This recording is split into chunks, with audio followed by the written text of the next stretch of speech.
अब पैदा हुए हैं तो मरना तो तय है। हमने अपने कुछ वीडियो में जाना कि स्टार का अंत कैसे होगा, लेकिन धरती का अंत? कुछ लोग कहते हैं कि धरती से कोई एस्ट्रॉयड टकराएगा और कुछ लोग कहते हैं कि ब्लैक होल धरती को निगल जाएगा।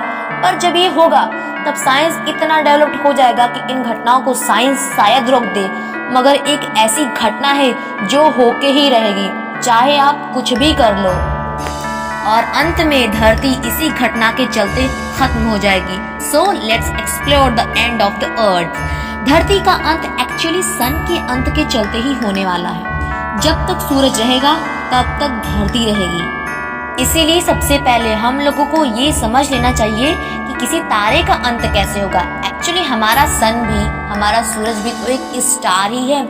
किसी भी स्टार की एनर्जी एक प्रोसेस से प्रोड्यूस होती है जिसे हम न्यूक्लियर फ्यूजन कहते हैं। स्टार के अंदर हाइड्रोजन के एटम्स होते हैं और ये हाइड्रोजन एटम्स आपस में फ्यूज होकर कोलैप्स होकर हीलियम के एटम्स को प्रोड्यूस करते हैं, बनाते हैं।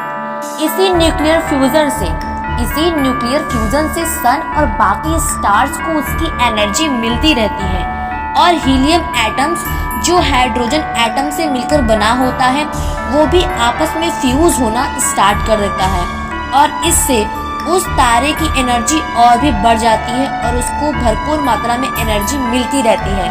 और जैसे जैसे हाइड्रोजन मिलके हीलियम बनता है, ठीक उसी तरीके से हीलियम और हीलियम आपस में मिलकर, मतलब हीलियम एटम्स और हीलियम एटम्स आपस में फ्यूज होकर के कार्बन एटम्स को बनाते हैं। ये प्रोसेस चलती ही रहती है और नए नए एलिमेंट्स यानी तत्व फॉर्म होते रहते हैं, जैसे नियॉन, ऑक्सीजन और अंत में फेरस मतलब आयरन। और जब आयरन, आपको बता दें कि हाइड्रोजन और हीलियम की तरह फेरस मतलब आयरन रिएक्ट नहीं करता और जब आयरन की स्टेज आती है तो हालात काफ़ी बदल जाते हैं। आयरन और आयरन आपस में फ्यूज होकर एनर्जी पैदा नहीं करते हैं, क्योंकि हीलियम के फ्यूज होने से कार्बन बनता है और कार्बन के फ्यूज होने से आयरन बनता है, लेकिन आयरन के फ्यूज होने से एनर्जी प्रोड्यूस नहीं होती है। ठीक, तो इसलिए उस स्टार के कोर में फेरस इकट्ठा होने लगते हैं, आयरन इकट्ठा होने लगते हैं और वो स्टार तब तक ठीक रहता है जब तक कि स्टार का जो भी फ्यूल है वो खत्म नहीं हो जाता। और जब सारे फ्यूल खत्म हो जाते हैं, मतलब जब सब कुछ आयरन में ही बदलना स्टार्ट हो जाता है और तब अंत में ग्रेविटी अपना काम करना स्टार्ट कर देती है और वो स्टार अपने ही अंदर ढहने लगता है और उसका टेम्परेचर बढ़ने लगता है और उसका टेम्परेचर बढ़ता ही रहता है।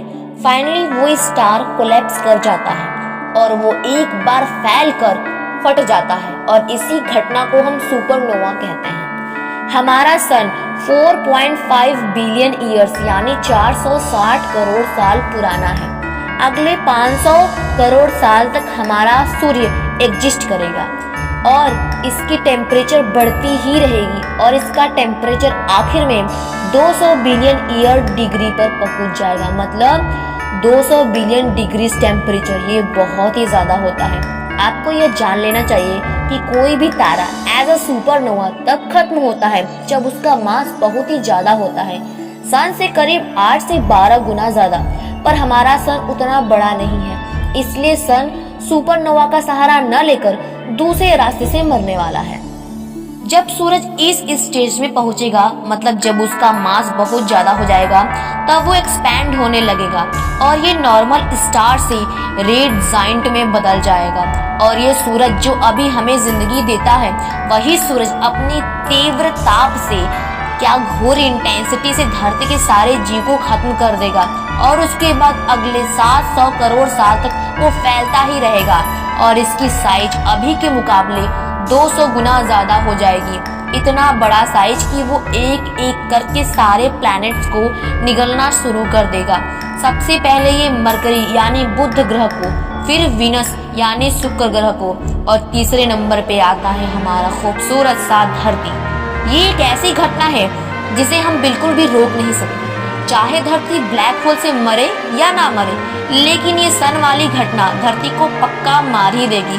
बट ऑफ कोर्स ये आपकी जिंदगी की लाइफ लाइन में तो बिल्कुल भी नहीं होने वाला, क्योंकि ये घटना करोड़ों साल बाद होगी। सो रिलैक्स और एंजॉय कीजिए अगर आपको और भी कुछ जानना है then keep watch my channel.